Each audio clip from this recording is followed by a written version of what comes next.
So let's just lay out a few things, ground floor for autism. Tell me, what is autism biologically? What's going on in somebody's brain that makes them autistic or means that they're autistic? So what typically happens in brains, in neurotypical brains, so not an autistic or ADHD brain, is that your brain has all of these connected neurons.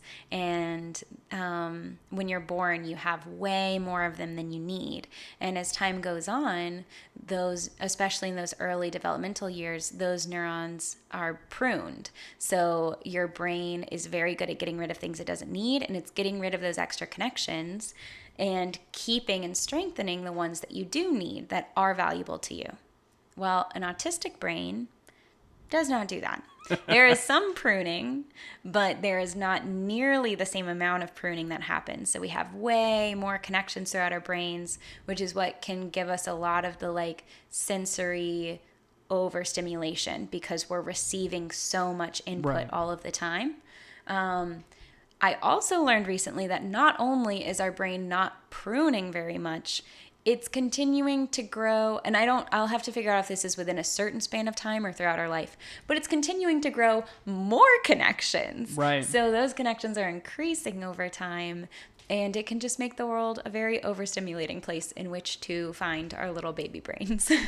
I think that a lot of people think of Forrest Gump or, TV or movie sort of depictions of autism, and they think about the social implications of autism, the way that you talk, the way that you interact with other people, that's what autism is. No, that's a way that autism may manifest itself, but autism is that your brain is hyper connected. Yeah. And that can mean a lot of different things to a lot of different people. Yeah.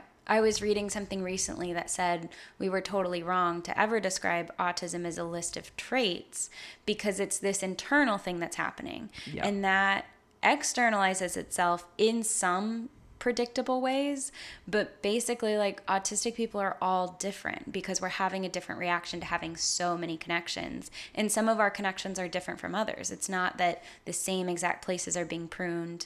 It's that looks slightly different for each of us. So yeah, our experiences are very different. The traits show up to be pretty different. I think about a house with the porch light on next to a house with Christmas lights as kind of the difference. I don't know why. That's how my brain envisions that. Between two different autistic people? No, between a neurotypical brain. Yeah. Well, a string of lights in my brain. Yeah. Well lit, does the job, nobody's complaining, and then woo!